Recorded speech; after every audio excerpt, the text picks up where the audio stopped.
Hey guys, it's Babs with Listen to Your Inner You. Thank you for watching and subscribing. If you haven't subscribed, please do so.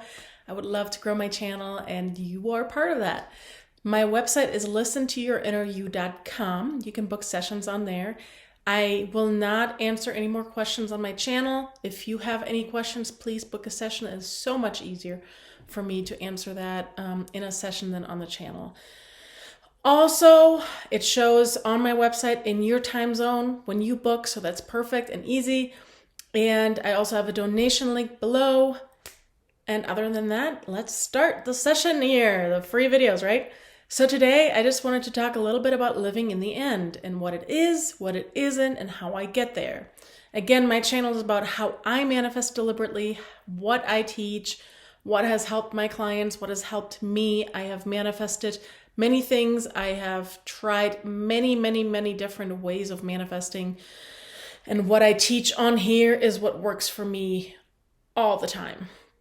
And you gotta trust the process. And if you don't trust the process, go to I Am Worth It and change your core belief of I'm worth it, because it comes with really big trust issues. Anyway, if you found my channel, you are also ready to change these core beliefs. They will change your life in every single way. And I promise you that. There are a lot of work. It's not easy. It'll be the hardest thing you'll ever do. It'll be so worth it. It really is. Today, again, living in the end. So what does it look like? Living in the end is a feeling. It is not you standing there cooking for two people when it's just you. That is pretending. What living in the end is not is pretending. You're not supposed to pretend that your person is there. Kitten. You're not supposed to pretend that you have that vehicle. There is a difference between pretending and actually feeling like it's real. And feeling that it is real, and that's why Neville says feeling it real, right? That is where you want to get to. And I will tell you how I get there. But I want to tell you what it's not. It's not pretending that you already have what you want. That is being in denial, and that means you just are building up resistance. When you're pretending that you have what you want, you are in resistance of what is. Acceptance is your best friend, always and forever, not just in manifesting, in life. That is basic psychology. Every therapist will teach you how to accept what is, how you feel, what isn't, and how you feel. And that is number one rule pretty much in manifesting. You have to use acceptance left and right, up and down, inside out. It has to be your best friend. That is my number one rule. Acceptance is your best friend. Accept what is. Accept what isn't. Accept how you feel about either one of those. Even if you can't accept it, accept that you can't accept it. Accept that you don't accept it. And part of acceptance is being okay with it, or being okay with not being okay with it. Because you don't always have to be okay with something.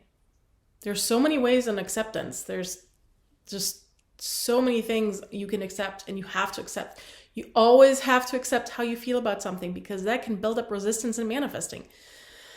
If you accept that nothing is happening, or it looks like nothing is happening, but you don't accept how you feel about it, that is resistance about resistance, and that can create attachment, because guess what? Resistance often creates attachment. So living in the end is not pretending, because pretending is fake. But pretending doesn't get you what you want. Pretending makes you feel worse, because it's resistance. So what is living in the end, Babs? Living in the end is an end result. It's the end result of you working through focus work, working through resistance, and working through detaching enough. I don't know that we will ever completely get rid of all the attachment and all the resistance. But what I teach is that you have to do it enough to let it in. When I learned how to manifest, I learned that it's kind of like a brick wall that's between you and that endless, beautiful meadow that you want to get to. And you don't have to take down the whole damn wall. You just have to make a hole big enough to get through to the other side. And that is taking care of enough resistance, which is limiting stories, fears, doubts, limiting beliefs. If you're unfortunate enough, if you found my channel, welcome. Start on I Am Worth It, because your core beliefs is what brought you here. You're ready to change them, and they will make manifesting so much easier. they will make it so much easier. When you change your core beliefs, yeah, you're putting time into it, into yourself for a couple of months. It'll be a while, but it's so worth it because it'll make manifesting so much easier in your life and you will feel better. Anyway, so you want to get to that meadow, right? Just take down one brick at a time, one resistance at a time. Keep detaching. I have the 4 steps. It's called Manifesting Steps 1, 2, 3. I don't know what the video is called, something like that. If you have questions, book a session. I am here for you. And other than that, living in the end is the end result of focus work, resistance work, and detaching work. And living in the end is a feeling, not you pretending. For a while, I was so stuck in buying enough food for 2. Oh my God, first of all, it's expensive. And second of all, who's going to eat all of that? Yeah, I freeze it, but who's going to eat all of that? That's a lot of food. Like, damn, I am attached and I have resistance because if I'm stuck in this, I'm stuck. Feeling stuck is resistance and or attachment. So we want to get unstuck, right? We want to get to the part where we live in the end.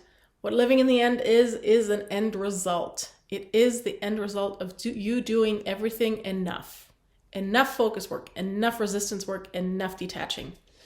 And then it feels like you have it. Therefore, you automatically think about it so much less because when we have something, we actually tend to think about it barely ever.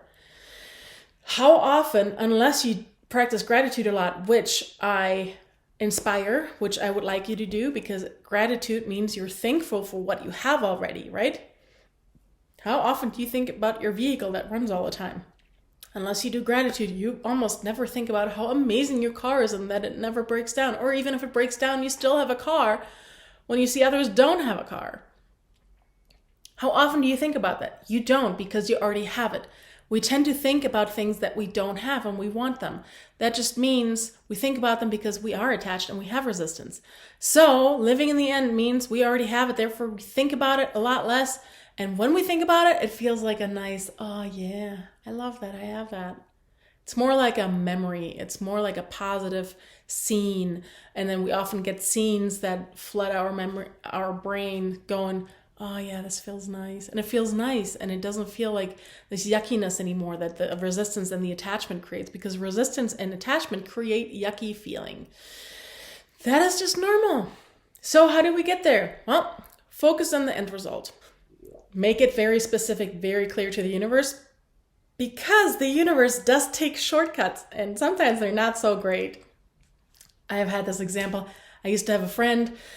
She wanted a Mazda MX-5 in that certain blue color and she got it, except it was 10 years old with 100,000 miles. But it was the color, it was the vehicle, it was everything she wanted. She just wasn't specific enough that she wanted a brand new one. Be specific. And then next is releasing resistance and detaching over and over and over. Detaching is not a one-time thing, although the first time can feel like a breakup. Oh my God, it's so dramatic in my head. It's like, oh my God, it's never gonna happen. Oh, la, la, la, la, la. Anyway, you can instigate detaching on purpose by living your life, doing you, being independent, doing your own thing. I know I keep repeating the same thing, but it's so important. And by not watching tarot readings and anything that is about certainty, stay away from that because it's attachment. So you keep doing this and eventually you work enough through focus work, you work enough through releasing resistance, and you work enough through detaching that then it feels like you have it and you think about it very rarely, even if it's just a couple of times a day instead of 100 times a day. That is rare because when you have something already, you know you have it. It's the feeling of knowing you're done. It's the feeling of knowing you have it. And that is different than consciously thinking, oh, I already have it, or, oh, it'll happen. That is not living in the end. Living in the end is the feeling of an end result. It means you already have it and you think about it a lot less. And when you think about it, it's like, oh yeah, this is nice. I love that. I have that. But it's natural. You can't force yourself to get there. I mean, you can force yourself by doing the focus work, forcing yourself to do releasing resistance, and you can force yourself by living your life, but you can force living in the end. It just naturally happens. That's all it is. You don't pretend, it just naturally happens. It's a natural process. That's why a lot of people like naturally manifesting versus deliberately, because it feels so much easier and painless. But it's the same process in natural versus deliberate manifesting.